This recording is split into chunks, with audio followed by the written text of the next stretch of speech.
परलोकरी विशिष्ट कवि पद्मभूषण रमाकांत रथ 91 वर्ष बयस से शेष निश्वास त्याग करिसेंती। भुवनेश्वर खारबेल नगर बासभवन में आखि बुझिसेंती रमाकांत रथ। तांको वियोगरे विभिन्न महल में गभीर शोक प्रकाश पाइछि।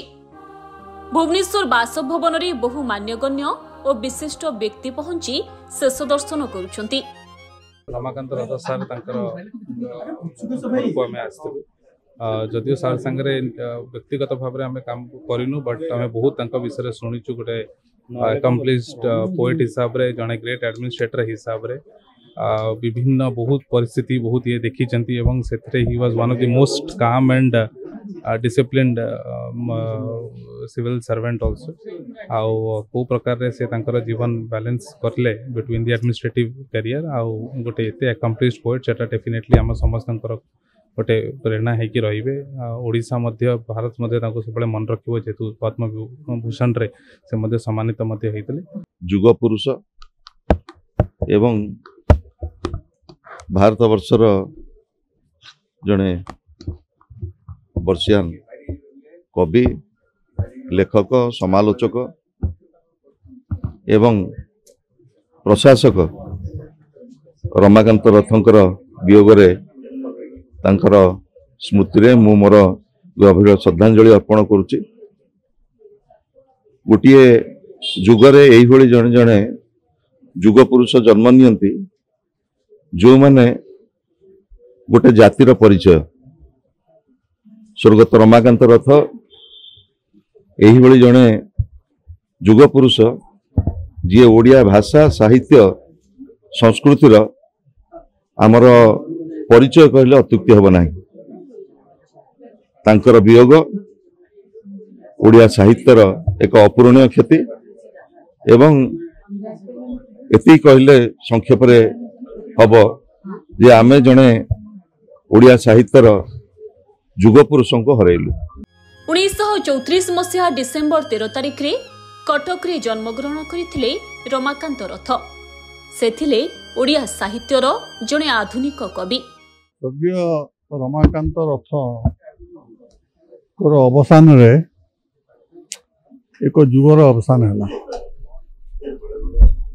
ओडिया साहित्यर कविता जगत रे से एक अपूरणीय स्थान छाड़ दी जाइछन। मोर भाग्य जे से गोटे बही मध्य आसी ताको तार उन्मोचन करथिले। डाकिला मात्र बड़ खुशी से आसी आइथिले। बहुत भल लोक सचोट लोक थिले एवं धराधरी करी कौन से साहित्य प्राइज मारनवा सेटा तांकर लक्षण नथला। अनेकंकर अछि तांकर नथिला। सबुदिन मने रखिला भलिया लोकटिए। अति सरल जीवन यापन एवं समस्त स्नेह करवा किंतु अल्प कथा कहवा से प्रकृति। तांकर जीवन काल मध्य से कॉलेज बेलू कविता लिखुले एवं उच्चकोटर कविता लिखुले। कविता संकलन गुड़ा सब अच्छी से सब विभिन्न सब प्राइज पाई। आपन तो शुणी तेणु ए विषय कौन कहि किंतु 91 वर्ष बयस है आउ किछि वर्ष यदि बंची था बोधे ओडिया साहित्य को आहरी किछि अवदान से करि पारथांते। इंग्राजी रे रेभेन्सा कॉलेज रु एमए करिबा परे 1957 रे भारतीय प्रशासनिक सेवा रे जोग दैथिले। 1992 रे अवसर ग्रहण करिबा पूर्वरु ओडिशार मुख्य शासन सचिव थिले। एही समय रे संदिग्ध मृगया, सप्तम ऋतु, सचित्र अंधार, श्रीराधा एवं श्रेष्ठ कविता नाम 7टी कविता संकलन प्रकाश पाइथिला। केंद्र साहित्य एकाडेमी 1978 मसीह तांको कविता संकलन सप्तम ऋतु पाई तांको पुरस्कृत करिथिला। 1984 रे सचित्र अंधार पाई तांको सारला पुरस्कार मिलिथिला। 1992 मसीह श्री राधा पाई से सरस्वती सम्मान रे सम्मानित होइथिले। 2006 मसीह पद्मश्री उपाधि पाइथिले रमाकांत रथ 2018 अति बड़ी जगन्नाथ दास सम्मान पाइथिले।